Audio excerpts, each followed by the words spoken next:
You are listening to the Firecracker podcast with Tony Rico. All right. Hello, everybody. We're back in the studio, and we've got, it used to be Batbuster coach. Now it's Batbuster president. And now I'm going to go ahead and throw in my friend Mike Stith. Ooh. Very good. How's that? So Yeah. Welcome back, Mike. Appreciate you coming back in.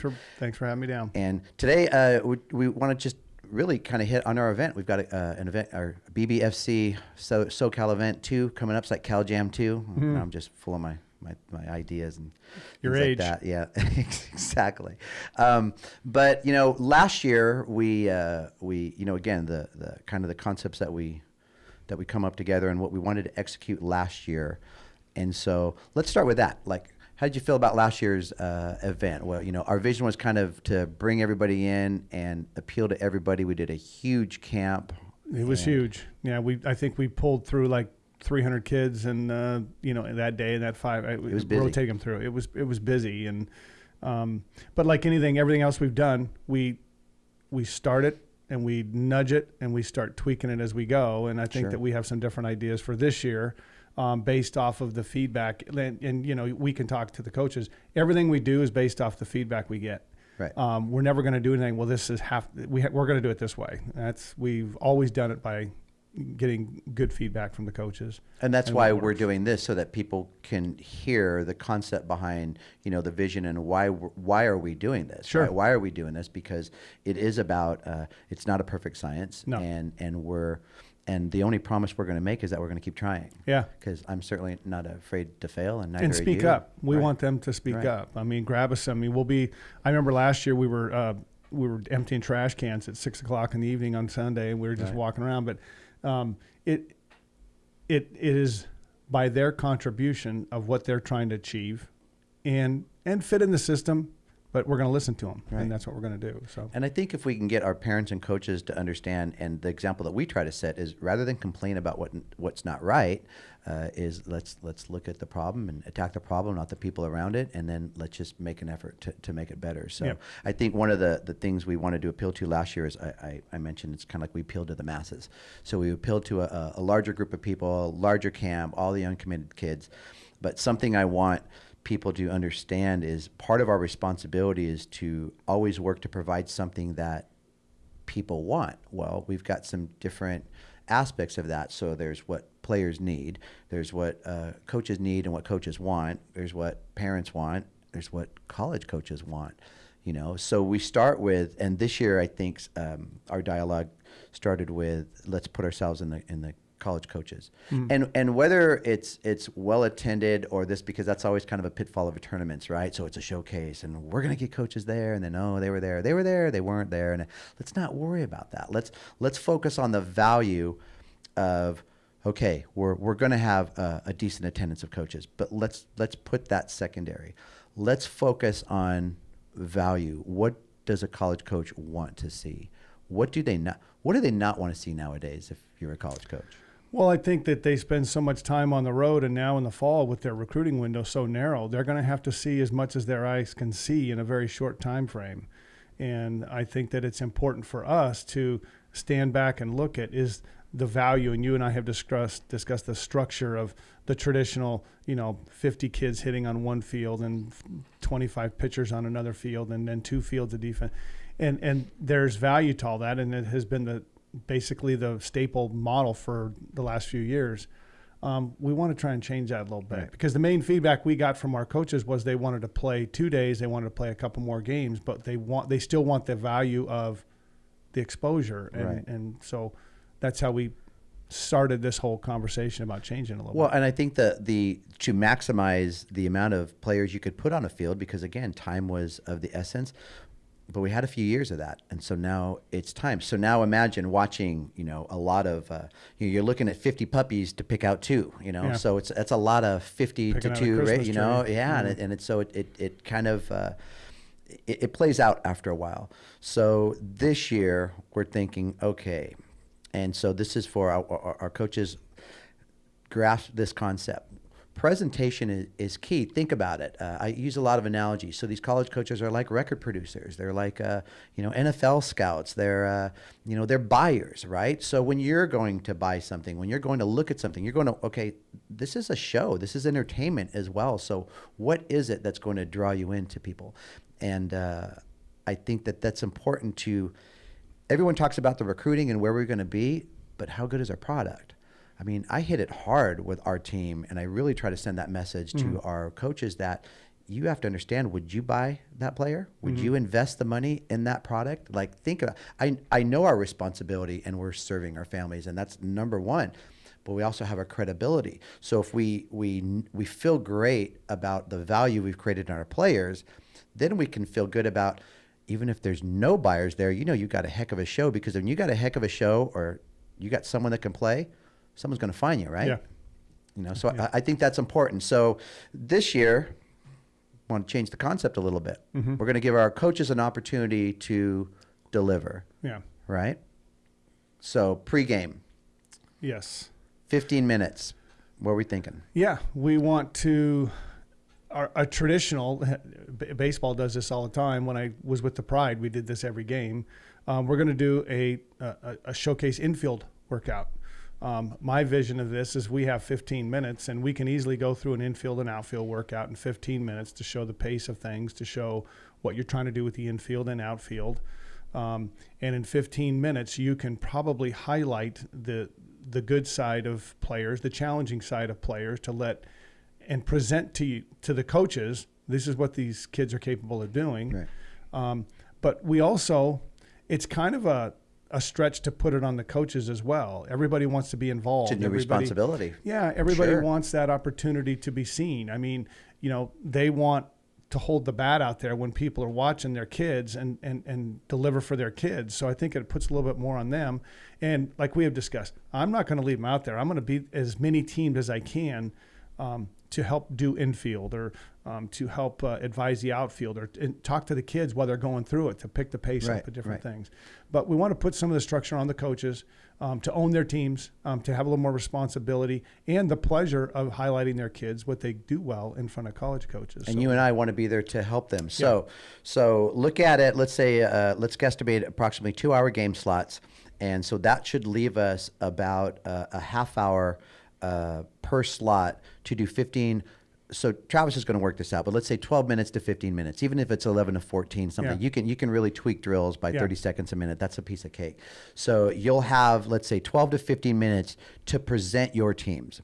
Now, what does that mean? Okay, so think of it not only now from your end of it, because we have a certain amount of coaches that are going to get really excited and can't wait to hit a fungo and show their skills. And then we have a certain amount of coaches like, oh, this is not what I really do. And and you kind of realize you get exposed a little bit. That's okay, because this isn't about, this is your best presentation. This is your first presentation. Yeah. And so just like what we're doing with the structure of things, you're going to learn and you're going to know what you're doing well that people want to see, that presents your players well, whether it's athleticism, energy, synergy, different types of drills, whatever it is. But you have an opportunity for 12 to 15 minutes before each game to present your team. Now, it doesn't mean that you have to now create a baseball infield or softball infield or something that you're not comfortable with. You're all doing drills. You're all doing something with your team. Take your best presentation of your team, and this will be defensive minded. Okay, I would suggest that anticipate this is going to be defensive minded. It's much easier to pull off. So take your best defensive type drills that include as many people as possible with your team, and just roll it out there. Don't be afraid to mess it up. Right. If the slots allow for 5 games, because it's really about the experience, you're going to get, and if it goes back to 4, you're going to get 4 to 5 chances at a 12 to 15 minute presentation. Yeah. And then my role with you is that we're going to be there, we're going to be visible at the main complex and walking around and not telling you what you're doing wrong and why it doesn't work, but really just kind of helping you along. Because if this catches, we're think about it. I mean, ideally it'd be great if you and I can go and hit infield to 25 teams each, and sure. Not anymore. Yeah. And so realistically, can we? I believe that, again, what you've built for your program, what we've built here, that we have something to offer to the coaches in kind of what works. And so I'm excited about, it took a little while to get this in the pocket, and kind of think, because we were going to recreate kind of what happened last year, but it just didn't feel right. Didn't feel right. Too many people. Too many people. It's too crowded to watch the swings, to have people pitch. There's just so many variables, and it got to be kind of a crowded mess. I mean, you were looking for a seat in a subway.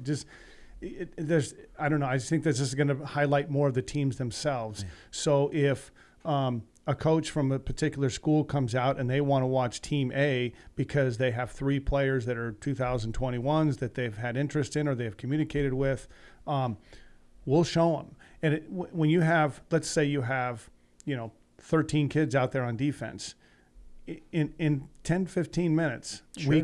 I can give them all a few opportunities to show what they're going to do. You hit your whole, in baseball, you hit your infield in 15 minutes. So in your pride infield, what did you say, was 11 or 12? It wasn't? We had 12 minutes. Yeah. And you're covering outfield and infield. Yes.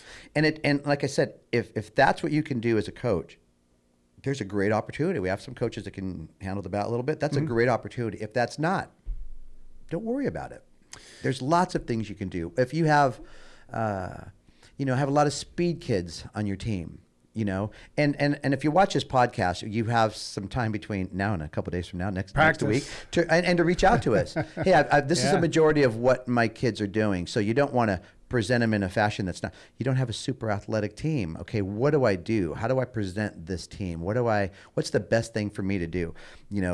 When I mention creating value, if athleticism's not there, well, what about her energy? What about the way she communicates? What about her efficiency? The fact that she can cheat a step on this and that because she anticipates. There's so many different ways to create value. It's not always throwing hard and hitting far and running fast. Those are 3 obvious, right? Slappers, power hitters, and great pitchers. But the value, and we know this, the contributions of not just the great players from our programs, but those are all team wins, right? And every championship and things like that. So I want our coaches to understand that there's a lot of different ways that you can create something interesting. And the discomfort that might come to you is just that if you're not a creative person, you don't feel prepared, reach out to us. Yeah. Right? Reach out to it. I think that's really important. And we had talked about this. We'll have Travis set up our games, maybe the first round. You want to learn how to hit them? How to watch, come watch our infield. We'll put that on display, no different than you have Sean or TJ, one of those teams, or I got Tony, I have Bracamonte. I'll have other teams that can do the same thing efficiently and work. And watch that. If you don't know, ask. I mean, everybody knows where to find us. Right. It's not like we hide in a door. I think if we can paint that picture, and like I said, I think the thing that I'm really proud of with our collaboration with other heads of organizations is that we are accessible and that we want to be. The fact that we're learning how to be accessible and we're learning how to build the things that our coaches and our families need, that's one thing. The perception of us is another thing. We have all kinds of outlets in the Firecracker program. Finding a way for me to get them to plug into those outlets, because there's plenty of knowledge, there's plenty of stuff here, but those are all things that we're learning. So putting ourselves in that position and then wanting our coaches equally comfortable with the fact that, look, it's like we say to our players, be comfortable with your discomfort, that this is new territory.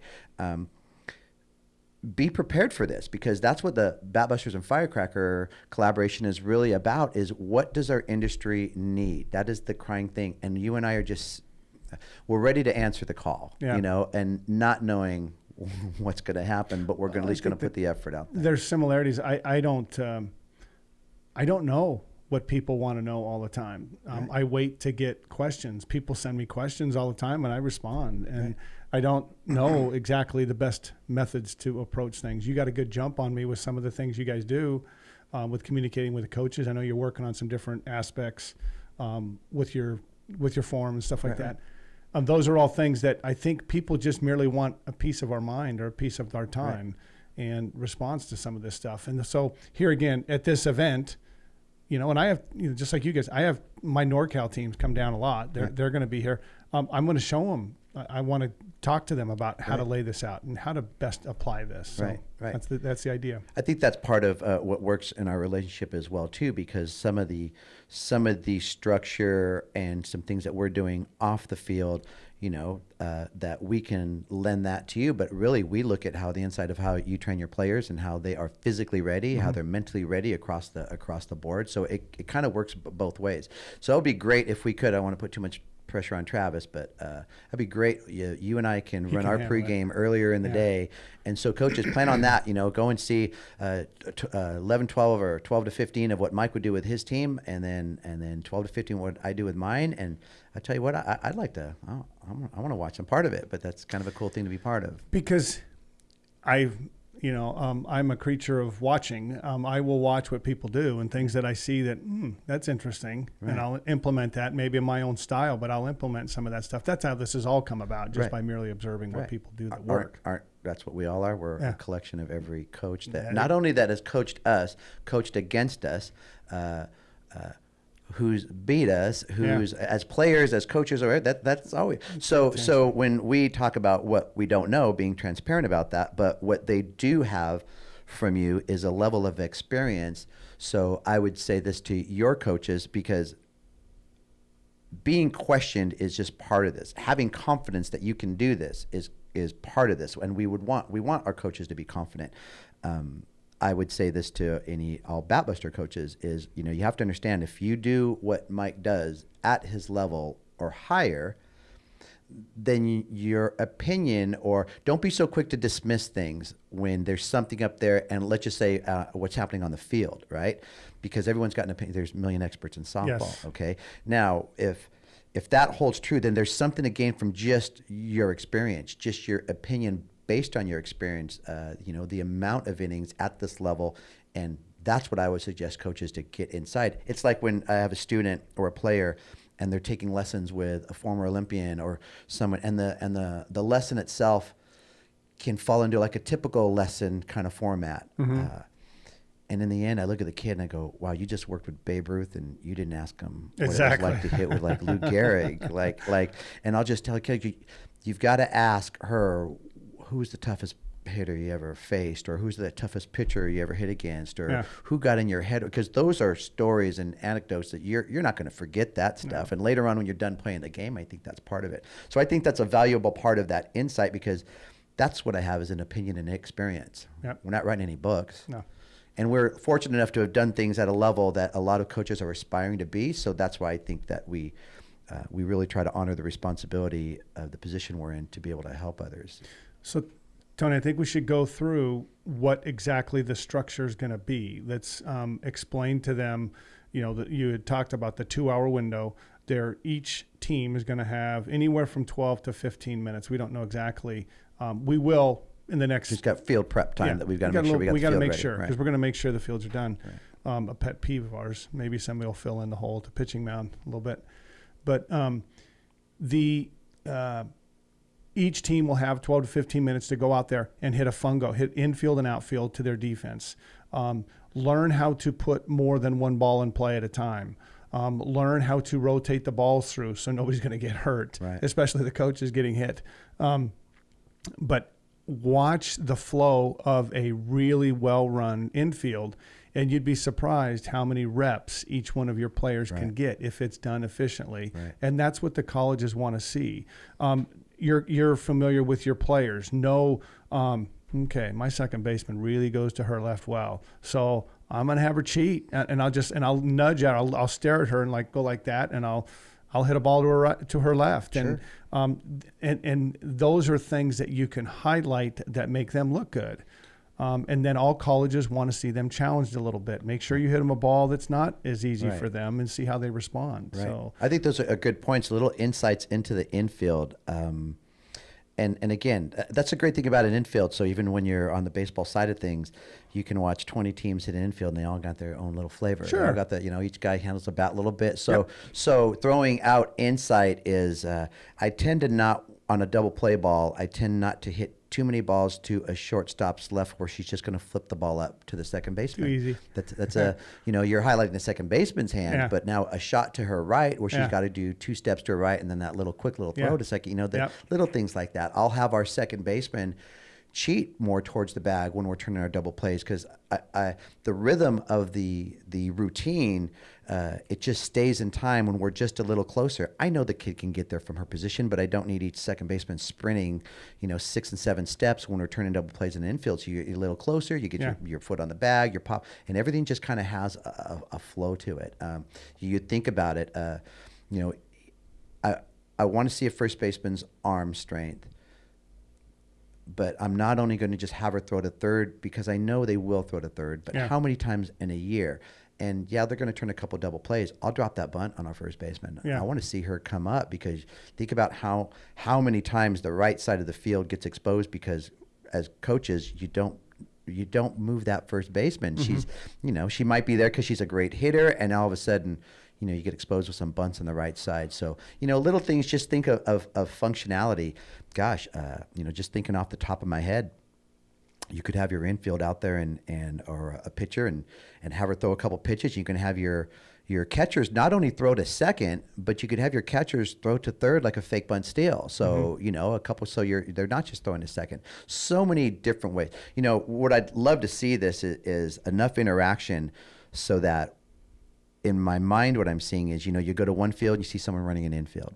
You go to another field and you've got, how about this? Maybe slappers from both teams. We've got 12 slappers from both teams. So let's use the first 10 minutes to front toss them and contact on the bat and not only get them from home to first, but let's get them from first to third. Watching someone fast run from first to third is so pleasing today, and that's great. A message to our players, at the end of the day, if you throw hard or you run fast, have we seen that? Is it always dependent on a ball being hit to you? What about your warm-ups? What about, running onto the field? What about running out a pop fly or whatever? So these are little things that in the end, how many times you and I might be watching a game and, okay, the game's kind of playing out. Kid hits a pop-up. Anytime you notice a runner between first and second base, when the ball is caught, you say to yourself, damn. Yeah. That was some hustle right there. Just the little tiny things like that. I would suggest that the coaches write out a script, how they want this to run. And I would try and tweak it. If you have 4 or 5 games, I would tweak it each game to highlight a different area. Like you said, you may want to put the kids that can bounce the ball and run. You may want to have somebody throw front toss and in all reality, if they're doing it correctly, you don't need a screen. You can just throw front toss and bounce the ball and run. And, colleges may want to sit there and time them. They'll put a watch on them. Right. So take the 15 minutes. It doesn't seem like a lot of time, but you can get a lot done in that time. Right. And like you had mentioned, the pitchers throwing to the catchers. Well, you can be hitting fungos to the right fielders and they can be throwing runners out at first base while the pitcher's throwing a pitch and the catchers are throwing down. It doesn't mean you have to have more than you only have one thing going on at a time. So script it, And now let's go to the toughest scenario for a coach. All right, we're all excited. We've never really done this before. Yeah. All right, we think we're ready. And all right, so PG-13. So shit show. Yeah. For your first round. Just falls apart. Join Nothing. the club. So, okay, so there's going to be that, all right. And then let's say you've scripted it and you had 4 different things. You don't need to pull off the 4 shit shows in a row. You don't need to go for that. Maybe just roll out your first one again and make it a little better. Yeah. So, we sent out a debriefing document to our coaches.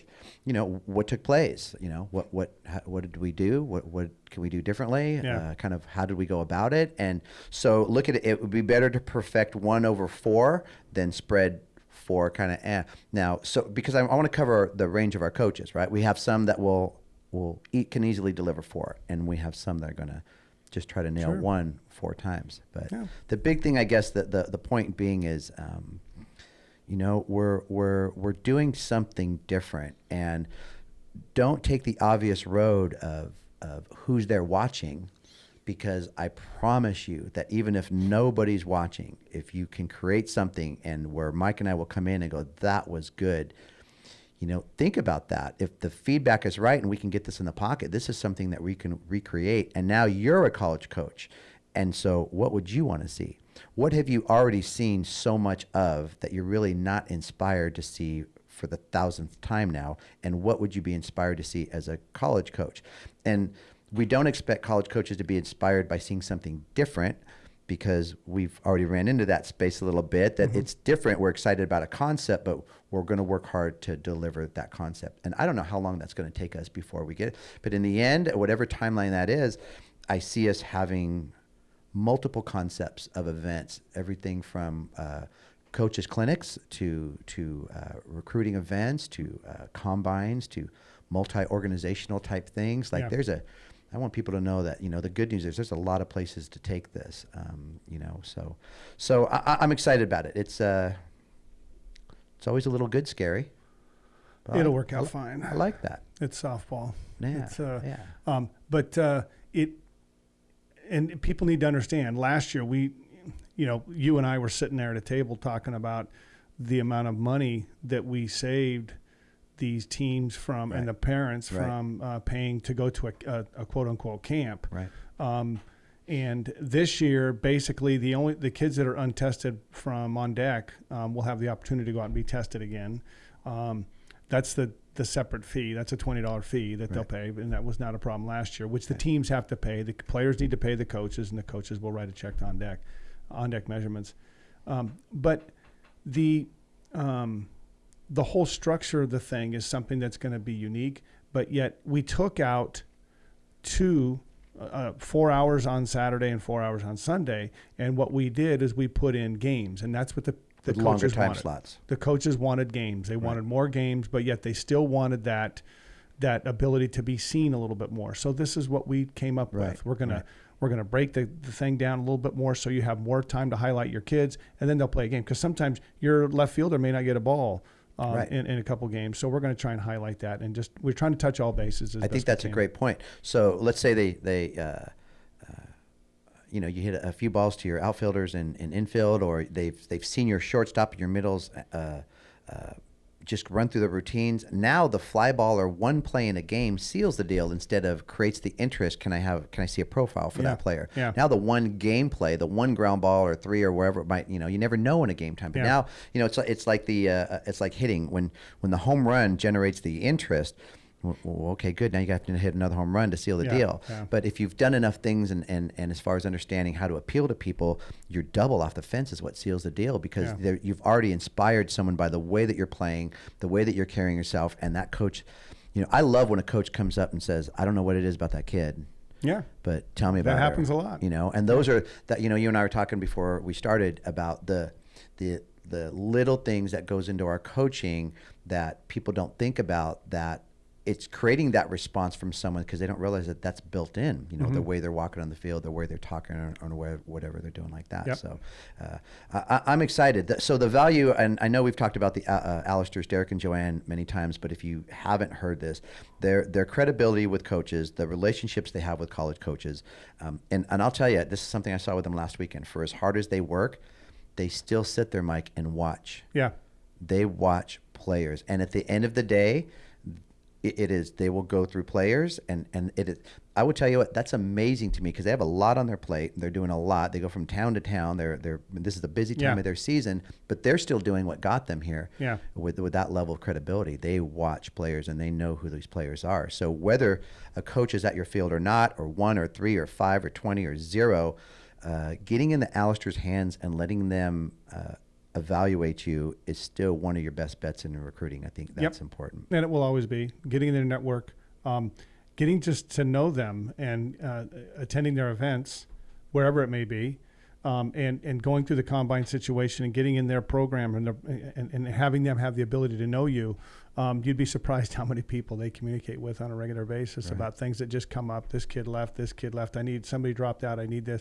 And they're a resource for a lot of these schools to get truthful feedback, and so it's that part is priceless, and we're glad to have them out there. I wanted to mention to you, I guess we'll do it on the air here, but we're gonna be bringing out Mamba Sports again. So remember they brought out the interactive app at the Fullerton event that we did. So Mamba Sports has the pitch recognition app that is it's really a useful tool. It's for visual acuity. It's the example I always use is like a police officer learning to read license plates. Yeah. So the first 3 or 4, if you're only reading 1 a week or 2 or 3 a week or 11, but if you're reading 300 a week, your eyes, your acuity develops, and it's proven science. So I like good science. I like good science that's not just information, but it's applicable, and there's some tangible development there. And I mean, gosh, everybody knows, but not enough people really get into tune with the decision you make as a hitter. What you swing at determines your hitter. Pretty much. There hasn't been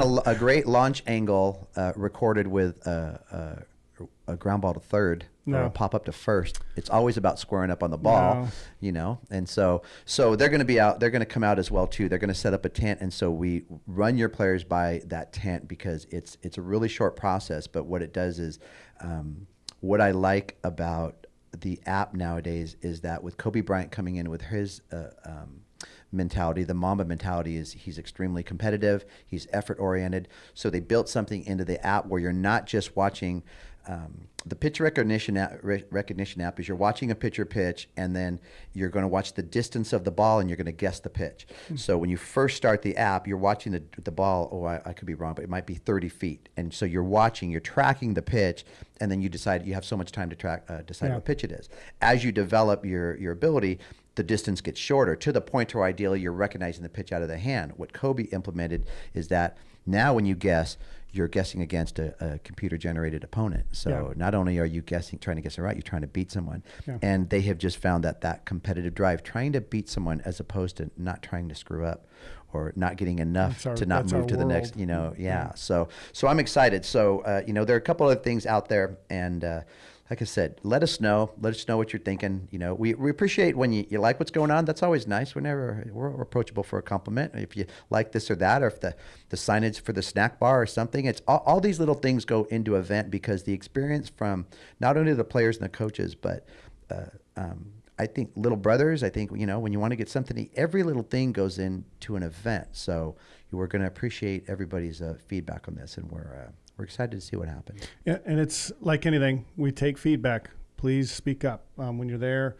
We're going to try to, and you and I it's going to be a new situation for us. So trying to be at different places. I'll have my coaches. We'll be out and about too to help and advise and try to direct. But if you have a question on, I don't know, Mike, if I know how to do this. Sure. I'll step in and do it. Sure. I'd rather teach you how to do it, and I'd rather have you speak up, and I'll give you some ideas. But it'll be good. I like the fact that I think of the first times our organizations coexisted, the coaches meeting, maybe the first event, there was a little bit of this looking around. The last couple of times we've done this, it's been really cool because our families are used to it. Yeah. And so the last event that we did and playing with you down at JSerra, and just it felt like we were all at a barbecue. Yep. And it took a little while for the familiarity to happen, but I think it's really cool. And I encourage people to work with other teams within your organizations, work with other organizations. Every time you find yourself getting frustrated with something, or, we were talking earlier about, there's an open weekend, what do we do? And then you just, you spend X amount of dollars on a tournament because that's what it is. Get creative, create things, create your own events, we just did something a couple of weeks ago, and it wasn't, it was 3 or 4 different sites. Yeah. And really each site got to make the net profit off of, all we wanted to do was bring our teams together and then allow some people to generate some revenue from themselves. And we're talking about 2 field complexes at high schools. And they were great. And the situation was perfect. And we'll continue to do that. Yeah. It's going to get to the point to where if there's a softball field there, you can do something. One field limits you a little bit. You can get some good things done and workouts and things like that. But as something as small as a 2 field complex, and there's a lot of high schools that have that situation, gives us some more flexibility and some opportunities to work within it. So I think that's it. And look for the next one. The coaches need to, and in fact, maybe by this, next week when we're out at Rosetta, maybe we can have a list of our potential next dates where people can get involved with a Batbuster Firecracker friendly. They work very well. Yeah. They're good games. Rob even put a team together. What they call them? The Batcrackers or something like that. Yeah, they merged the team together to fill some game slots. But how great was that? Just again, you're thinking how far everything has come, and it's pretty cool. But yes, definitely keep your eyes. So this event is go to Triple Crown website. Yep. And you can find it there. It's the Batbuster Firecracker Organizational Challenge. I know that a lot of our coaches are living week to week right now. So guys and ladies. You go from penciled in to paid, get your stuff in, because I get how the economy works right now. And so then we'll start cranking out that schedule, start pairing teams up, start creating kind of how this can look. The earlier you can do this, the longer you give Travis time to look at which teams are there. If you're penciled in and you're not paid, he can't rely on you. And so, again, and what you and I want to do is look at the teams and go, look, so what are the best matchups? What are the times? And again, don't take it personal if you're not in this or that, because we're all figuring things out. We try to wheel everything through anyways. Yeah. So check out the website and make sure that you're getting signed up for that. And we look forward to seeing everybody out there and just taking swings and taking hacks, see if we can make contact. Yeah. See what happens. Yeah. Should be a good day. Yeah. Mike, thanks for coming in. Thanks. All right. Take care. See you soon. Okay. Thanks.